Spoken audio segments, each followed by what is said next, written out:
Bom dia a todos, bom dia a todas, bom dia para você que está nos assistindo pela Pop TV em Sobradinho e Porto Alegre. Sejam todos muito bem-vindos e bem-vindas a mais um ICL Mercado Investimentos. Hoje, quinta-feira, dia de falar sobre o IOF, porque tem novo capítulo dessa novela que eu vou chamar o quê? De Vidas Parceladas, já que o IOF entra ali também nos créditos e isso está pegando um pouco. Vamos falar também de IGPM que saiu hoje, também tem desemprego sendo divulgado. Hoje a gente vai falar tudo isso na agenda, mas já estou adiantando os assuntos para vocês. E vamos falar também de negociações salariais? Não, porque essa dívida eu já cumpri. A gente pode falar, se der tempo, de inflação por extrato de renda, que eu também estou devendo para vocês já há algum tempinho.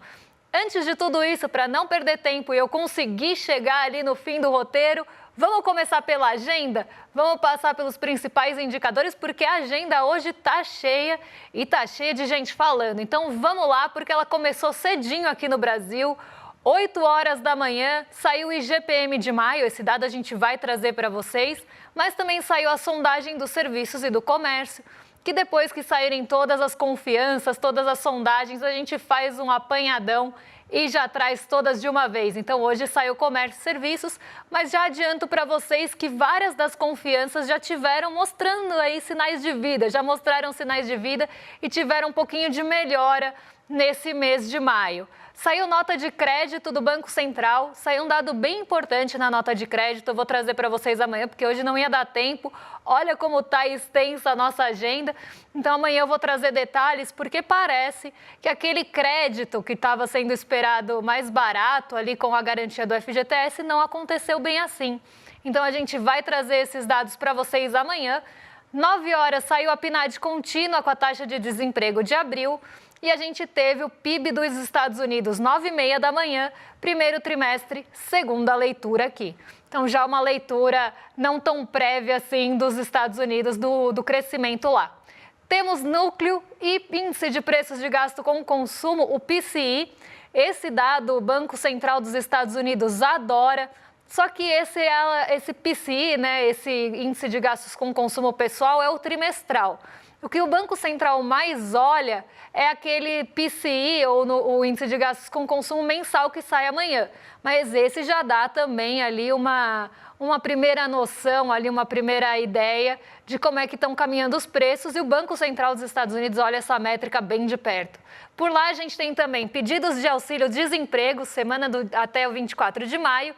E aí a gente vai começar a ter vários dirigentes do Banco Central falando. Então, quem fala hoje, e vocês vão ver que a segunda parte da agenda, sobretudo à tarde, está recheada de presidentes e dirigentes do Banco Central dos Estados Unidos. Então, hoje fala o presidente do Fed de Richmond em um evento. No meio do caminho, aí, a África do Sul divulgou a decisão de política monetária. E aí a gente passa para a segunda parte da agenda, já mais próxima aí do horário do almoço. Agorinha saíram as vendas pendentes de imóveis, mas esse dado vai ficar aí em segundo plano hoje. Por quê? Fala o presidente do Fed de Chicago às 11h40, a diretora do Fed, Adriana Kugler, fala às 15 horas.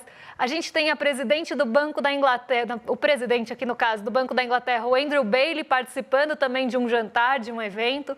Então aqui uma agenda bem recheada de dirigentes de Banco Central. Presidente do Fed de São Francisco, a Mary Daly, fala hoje também. O presidente de Dallas, a presidente Lori Logan. E a gente ainda tem o resultado primário do governo central. Então, como vocês podem ver, aqui no Brasil, a gente tem uma série de indicadores muito importantes sendo divulgados, o IGPM, a taxa de desemprego, tem as sondagens.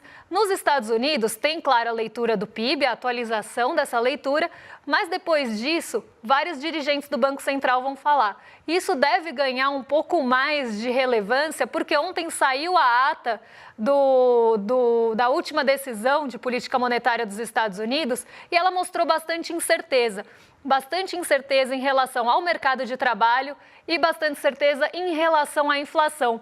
Então, o mercado deve ficar de olho no que esses presidentes e dirigentes do Banco Central dos Estados Unidos estão falando, justamente para buscar algum sinal em meio a toda essa incerteza colocada na ata. E já puxando isso, né, eu vi aqui, ó, que hoje não vou dar bom dia para o Diego, viu? Eu vou dar melhoras para o Diego, vou mandar boas energias, porque Diego está dodói em casa e por isso ele não está aqui com a gente. Mas eu vi aqui que a nossa audiência já comemorou 1 milhão com a gente, falou, somos milionários. Pois é, somos milionários, atingimos 1 milhão de inscritos no nosso canal do Instituto Conhecimento Liberta. E a gente só tem a agradecer a vocês por tudo isso, porque sem vocês nada disso seria possível, sem essa comunidade que está com a gente. Então, muito obrigada aí pela inscrição e por estarem com a gente nesse jornalismo independente dia após dia. E além de vocês ficarem aí por dentro de todo o nosso conteúdo, vocês apoiam aqui o nosso canal. Então, muito obrigada mesmo. Agora, vamos passar para o fechamento de mercado. Olha, hoje vai ser difícil, hoje eu vou ter que beber água, porque não tenho respiro, vocês vão ter que ter paciência comigo que eu vou ter que respirar. Então, bora lá. Vamos passar para o fechamento de mercado, porque a gente teve um dia bem negativo ontem, e esse dia negativo, ele acabou batendo também aqui no Ibovespa. Então, vamos entender o que levou esse movimento, né? Qual foi essa cautela toda que acabou generalizada e o que levou a nossa bolsa a cair, né? Foi fator interno, foi fator externo, foram os dois juntos. Então já vamos entender isso de uma vez. Por que a nossa bolsa caiu 0,47% ontem em um movimento que já era esperado de realização de ganhos? Então aqui a gente já espera que depois de subir 3 dias seguidos, em algum momento vai bater em um dado patamar perto do topo, que os agentes, né, os investidores vão começar a vender os ativos para realizar lucro. Então parte dessa queda foi justamente motivada por isso. Mas teve outros fatores que também levaram o Ibovespa a cair 0,47. Um deles foi o mercado internacional, porque como vocês podem ver aí na tela, o S&P 500 e a Nasdaq caíram ontem e não caíram tão pouco assim, caíram ali na faixa do 0,5%. As bolsas caíram nos Estados Unidos em meio a preocupações em relação à ata do Fed que eu estava falando ontem, que é o Banco Central, falando agora há pouco, e que saiu ontem, né, que é o Banco Central dos Estados Unidos, e essa ata trouxe muita incerteza. Em cenários de incerteza, o mercado normalmente reage mal, mas tem outras coisas no radar, né? Será que Donald Trump vai continuar adiando tarifas? Será que ele não vai? Então, tudo isso que aconteceu ontem, até antes da gente ter um fechamento dessa história, mas essa incerteza que estava pairando desde manhã já começou a deteriorar o humor em Nova York. Então, não foi um dia positivo por lá, foi um dia de bastante incerteza e essa incerteza também chegou aqui. Outro ponto que motivou essas quedas e que fez o dólar, inclusive, subir aí para 5,69 foi a China. Tem bastante também incerteza em relação ao crescimento chinês. O crescimento chinês pode não ser tão bom quanto se esperava e isso pode bater em preço das commodities e principalmente do minério de ferro. O minério de ferro ele vem operando abaixo dos $100 por tonelada há algum tempo, tanto em Dalian quanto em Singapura. Então, esse movimento, né, de um minério de ferro mais barato acaba impactando as nossas empresas de mineração e siderurgia aqui no Brasil. E não à toa, elas ficaram no destaque negativo ontem. Tanto a CSN Mineração quanto a Vale, elas foram ali destaques negativos do dia. A Vale ela tem um peso individual muito grande no Ibovespa. Então, se ela cai, ela já tem grande chance de levar o Ibovespa junto com ela. Só que outras empresas mais pesadas do Ibovespa, tipo a Petrobras, também caíram. A CSN caiu, a gente não teve um dia tão positivo para os bancos, que também estão todos embrenhados nessa novela, briga, treta do IOF. Então, você tem todo esse sentimento também negativo vindo de algumas ações que têm peso. E aí, a nossa bolsa não conseguiu se desvencilhar do movimento de Nova York e acabou sendo levada junto, tanto por fatores internos quanto fatores externos. Não foi nenhum individualmente, mas a junção dos dois. E já falando aqui em IOF, temos novo capítulo da nossa novela. A gente tinha Tarifa Fatal, agora a gente tem uma nova novela na nossa grade aqui, que é Vidas Parceladas.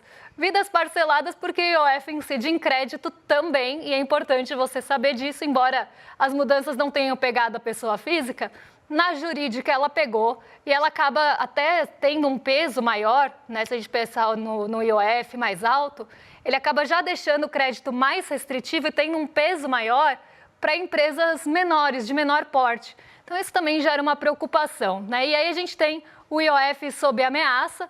Haddad alertando, né, para impactos dessa revogação no fiscal do Brasil. E a gente sabe que se tem uma coisa que o mercado é fiscalista.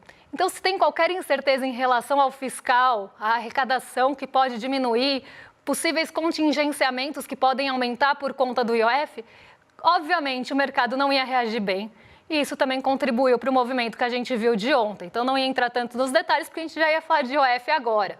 Mas teve mais que isso, né? Parece que Hugo Motta se pronunciou em relação a isso, já teve um spoiler, não é nenhum, mas a gente trouxe aí o tweet de Hugo Motta de novo para eu poder falar um pouquinho sobre isso. Então, vamos lá. Ontem à noite, me reuni ao lado do presidente Davi Alcolumbre com o ministro Fernando Haddad e a ministra Gleisi e líderes. Reforcei a insatisfação geral dos deputados com a proposta do aumento do imposto do governo federal e relatei que o clima é para a derrubada do decreto na Câmara. Combinamos que a equipe econômica tem 10 dias para apresentar um plano alternativo ao aumento do IOF, algo que seja duradouro, consistente, que evite gambiarras tributárias só para aumentar a arrecadação, prejudicando o país. Eu não sei quando o Hugo Motta começou a ter essas preocupações em relação à arrecadação e prejuízo ao país, mas aqui no seu tweet ele se mostra muito preocupado com isso. E aí eu vou entrar num ponto que eu acho que está muito ali no meio de toda essa novela do IOF. Por quê? O IOF, ele é um imposto tido, né, pelo mercado financeiro como regulatório. Então, se você queria regular remessas de câmbio, você aumentava o IOF. Se você queria segurar um pouco o crédito, você aumentava o IOF. Quando você quer estimular o crédito, você baixa o IOF. Se você não estiver tão preocupado com o câmbio, você pode mexer no IOF também. Então, para o mercado financeiro, o IOF ele é regulatório e não arrecadatório. E aí você tem essa contrapartida ou essa composição das receitas do governo sendo equilibradas pelo aumento do IOF. Então, o mercado já não gostou por aí. Só que o mercado também não gostou porque aumentou a tarifa, né, ou aumentou o imposto, ali, a alíquota, para alguns agentes do mercado que não tinham a alíquota antes ou que tinham uma alíquota mais baixa. Então, para quem ia investir no exterior, por exemplo, tinha a alíquota de 1,1%. Para quem ia mover fundos, então, de fundo para fundo, né, de gestor para gestor ali, você comprar um fundo fora para colocar dentro do seu fundo, você também faz remessa, você também tem um processo cambial ali no meio. Isso também não tinha alíquota, era isento. E aí, quando a alíquota cambial sobe a 3,5% para todo mundo, o mercado reclama. E ele acaba ali tendo um posicionamento bem firme, usando essa história do IOF ser regulatório como base, para tentar fazer o governo recuar, e começaram a chiar e fizeram um barulho bem alto, tão alto que Haddad não levou 12 horas, levou 6 horas para ouvir e recuar. E aí, Haddad até falou, não queria ruídos no mercado financeiro, e acabou deixando como estava antes. Então, isento para quem era isento, 1,1 para quem era 1,1. Só que todas as outras categorias acabaram tendo o seu IOF aumentado. Então, a gente, por exemplo, aqui, se quiser comprar uma doleta, né, quiser mandar um dinheiro para fora para qualquer que seja o motivo, a gente vai pagar 3,5. A empresa menor, que acaba tendo um peso maior no custo de crédito por conta da sua operação, se você sobe o IOF, você tem também um impacto nessas empresas menores, porque elas vão sentir mais o custo do crédito, já que elas têm também operações menores. E acabou subindo para todo mundo, não na mesma proporção, mas acabou subindo para todo mundo. O Simples, por exemplo, dobrou o teto do IOF ao ano. Então, a gente começa a ver que o peso sempre fica para quem não tem voz para reclamar e ser ouvido, porque reclamar todo mundo pode reclamar. A questão é quanto barulho vai fazer, qual vai ser o barulho que vai atrapalhar ali as negociações, que barulhos vão chegar nos jantares, como diria Maria da Conceição Tavares, a ponto da Fazenda recuar. E é nisso que eu quero chegar, porque o mercado ele sempre cobra um fiscalismo, né? Ele tem um fiscalismo muito seletivo desde que não bata nele. Então, você tem ali toda uma cobrança por esse equilíbrio fiscal no Brasil, que pode ser muito discutido, inclusive, né? Se precisa de toda essa amarra que tem de arcabouço e tudo mais, mas hoje a gente está nessa situação. e isso está sendo cobrado. E o mercado é muito fiscalista. Se tem qualquer coisa que desanda no meio do caminho, já se começa a falar em risco fiscal. E essa questão do IOF foi colocada como um passo para começar a baixar a taxa de juros. Então, se a gente fizer esse ponto, vai diminuir o risco fiscal, vai diminuir o risco país, a gente vai ter uma maior arrecadação, vai equilibrar ali as contas e a gente vai conseguir baixar a taxa de juros. Só que a gente sabe que não é bem assim. Tem vários passos que vão surgindo, sempre tem uma coisa nova, um empecilho, um tropeço, uma pedra no meio do caminho, que acabam impedindo que isso seja feito lá no final. Então sempre aparece um porém. Agora o porém é o IOF. E aí vem o Congresso, que também na hora de abrir mão não quis. Então é isso, todo mundo cobra um fiscalismo seletivo, todo mundo quer que tenha ajuste fiscal, mas ninguém quer ajuste fiscal no seu bolso. Então o mercado financeiro não quer que aumente IOF para fundo, porque isso ia acabar desequilibrando o mercado de fundos de investimento, mas também não quer abrir mão de juros sobre capital próprio. Ninguém quer abrir mão de desoneração de folha aqui no Brasil. Se for falar para colocar emenda parlamentar dentro do arcabouço fiscal, aí também vão falar, pô, isso aí eu não vou votar. Então, você vê que está todo mundo cobrando um fiscal, que a gente poderia até discutir se essa cobrança ela é exagerada ou não, mas aqui pensando que tem a cobrança acontecendo. Todo mundo quer cobrar o fiscal, mas ninguém quer que seja no seu bolso. Então, acaba sobrando sempre para quem não tem poder político econômico. Então, a Câmara agora está nessa, né? Vai votar, não vai passar, não está desidratada essa questão, ela vai acabar não passando no Congresso, então é melhor já trazer alternativas a isso. E aí as alternativas vão ser quais? Mais contingenciamento? De qualquer forma, né, quando você abre mão de uma arrecadação e precisa compensar em outra parte, que outra parte que vai pagar essa perda de arrecadação? Porque a gente lembra muito bem que quando teve aquela discussão dos dividendos, que hoje são isentos aqui no Brasil, que poderiam passar a ser tributados para garantir a isenção de imposto de renda para R$5 mil, que também acaba sendo uma compensação, o andar de cima chiou também. Achou muito alta a alíquota de 1 a 10% progressiva a partir de 50 mil por mês. Então, não, mas aí está muito alta, tem que ter um teto maior, porque que absurdo essa conta ficar para quem nunca pagou a conta na cabeça deles. Né? Então, ninguém quer abrir mão dos seus privilégios, mas todo mundo quer cobrar o fiscal. É nesse ponto que eu quero chegar. Será que o Congresso estaria disposto de deixar as emendas ali dentro do teto ou até com um contingenciamento maior para abrir mão do IOF? Será que as empresas abririam mão da desoneração de folha? Será que os juros sobre capital próprio poderiam deixar de existir, que eu chamo de jabuticaba de capital próprio, porque só tem no Brasil? É uma herança da época hiperinflacionária, que está muito longe de ser a nossa realidade de hoje.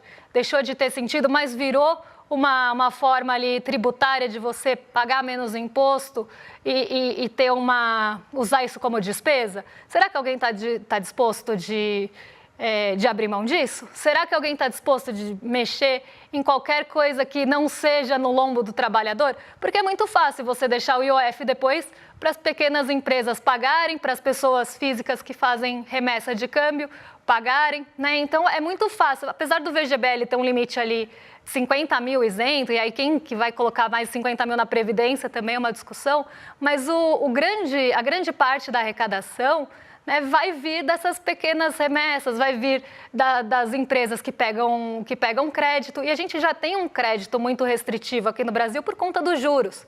E aí ele vai ficar mais apertado ainda por conta do IOF. E aí as empresas vão ficar com projetos mais inviáveis, porque o custo de capital, se ela se financia, também sobe. Então você acaba, no curto prazo, desacelerando a economia, né, pelo lado do crédito das empresas, você faz essa desaceleração e aí você vai baixar juros num segundo momento porque cumpriu o dever de casa num primeiro momento. Mas será que esse dever de casa não vai surgir depois com várias liçõezinhas extras curriculares ali para se cumprir também? Porque sempre foi assim e é isso que a gente tem que pensar. E aí, agora está nessa nova novela, nesse novo capítulo, que é o Congresso tentando barrar o aumento do IOF, mas eu até tenho toda a discussão, eu fui muito crítica ao aumento de IOF justamente porque ele vai recair não em quem poderia começar a pagar alguma coisa que sempre foi isento ou que tinha uma alíquota menor, mas vai recair nas pequenas empresas e nas pessoas. Mas Né? Será que nesse impasse do Congresso alguém vai querer abrir mão de alguma coisa também? Né? Ou será que vai jogar de novo para o contingenciamento e que esse contingenciamento seja do lado mais fraco da corda? É isso que a gente tem que ficar muito atento, porque eu tenho certeza que de privilégio ninguém vai querer abrir mão. Agora a gente vai falar de um outro assunto de hoje, porque eu tenho 8 minutinhos aí, talvez um pouquinho mais, mas para falar aí do IGPM que saiu hoje, né? Dado fresquinho, dado que saiu agora de manhã e que fala do nosso bolso, né? Então a inflação, ela acabou tendo, né, uma desaceleração no mês de maio. O IGPM ele é conhecido até como uma certa prévia da inflação oficial. Ela tem outra data, né, ela já pega uma data um pouco mais ampla que o IPCA 15 e ela é até conhecida como inflação do aluguel porque ela que reajustava contratos no passado e ela ficou conhecida assim. Então o IGPM ele traz aí um pouco de sensação do que esperar para o nosso IPCA final. E o IGPM ele recuou, só que o IGPM ele tem uma outra composição, né? Quando a gente olha o IGPM, a gente está olhando mais o IPC do que qualquer outra coisa. O IGPM tem índice ao produtor, o IGPM tem índice nacional da construção civil na composição, e esses dois muito sensíveis a dólar, coisa que não aparece no índice de preços ao consumidor amplo, nosso IPCA, que é só o consumidor. Então, quando a gente olha o IGPM como uma possível prévia do IPCA, a gente está olhando mais para o IPC aqui, que é o Índice de Preços ao Consumidor da FGV. E a gente teve algumas mudanças, sim, em maio. Então, vamos lá para ver o que mudou aqui. O IGPM saiu de 0,24 em abril para 0,49 de queda em maio. E aí a gente tem o IPA, que é o Índice de Preços ao Produtor, saindo de 0,13 para uma queda de 0,82, então teve deflação no Índice de Preços ao Produtor. E isso que levou a essa queda do IGPM. O IPCM, que é o que mais importa aqui para o nosso bolso no curto prazo, né? Porque o IPA também, se subir, vai chegar no nosso bolso. Não vamos ser inocentes nem bobos, porque ele chega assim. Mas o IPC ele sai de 0,46 para 0,37, então em queda aqui também no mês de maio.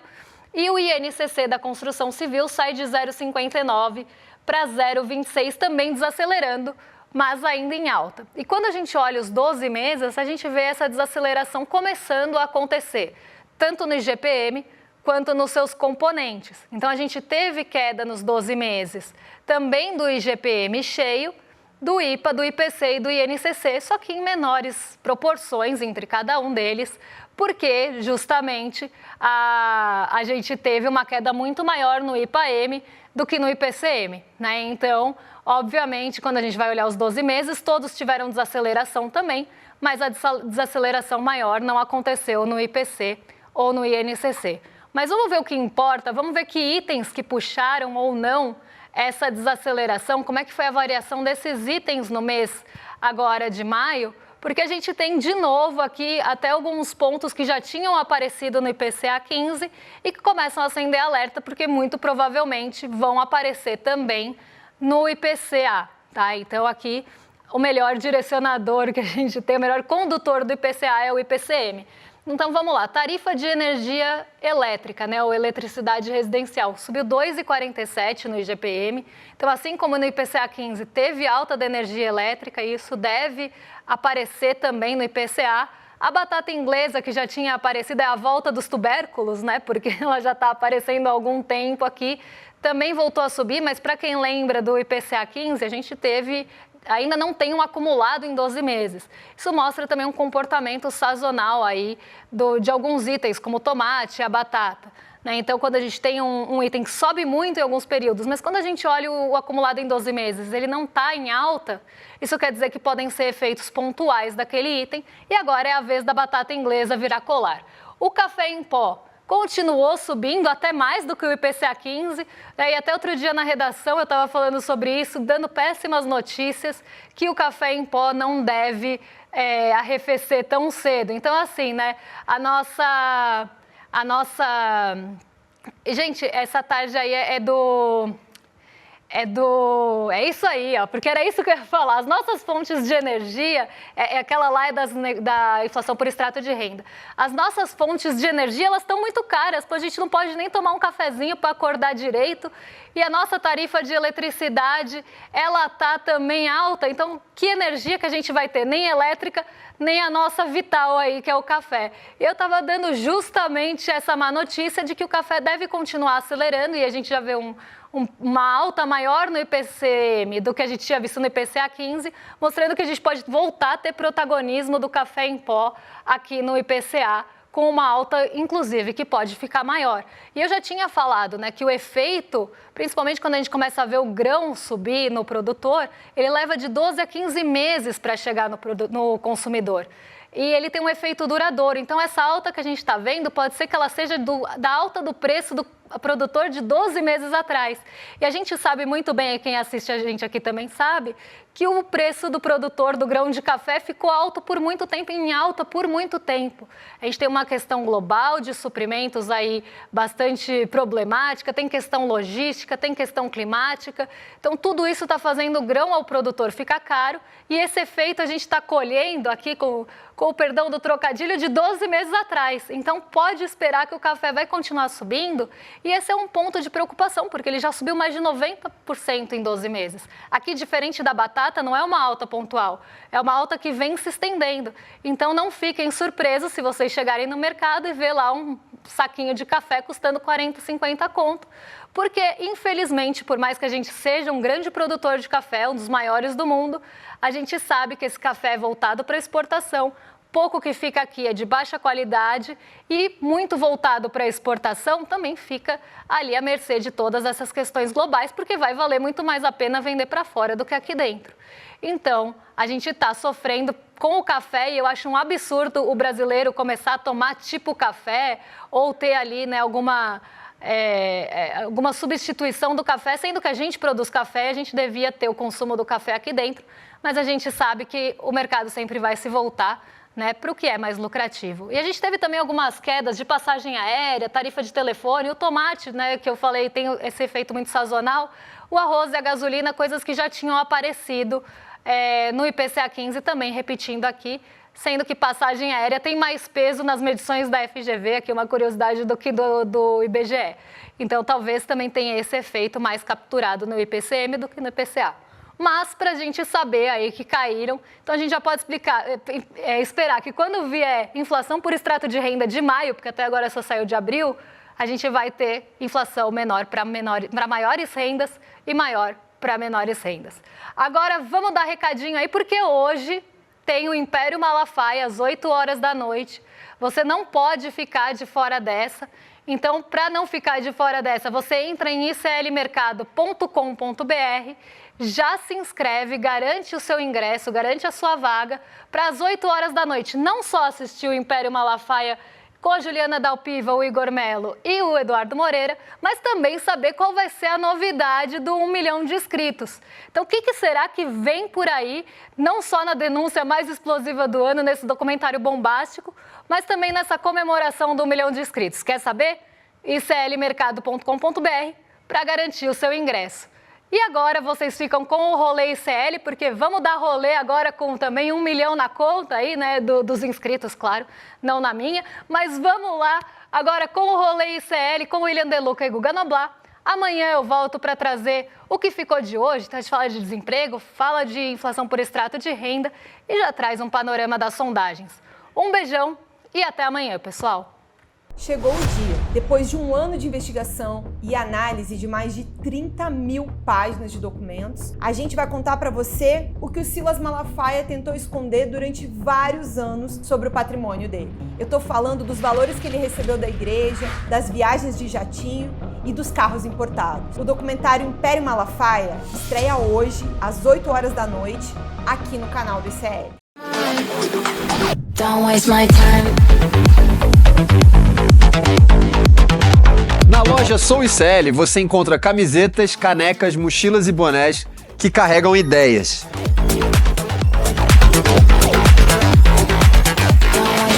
Produtos com propósito para quem acredita em justiça, consciência e transformação. Vista, use, leve a luta com você. Acesse souicl.com.br e escolha o que representa você. ICL, souicl.com.br, tá tudo lá.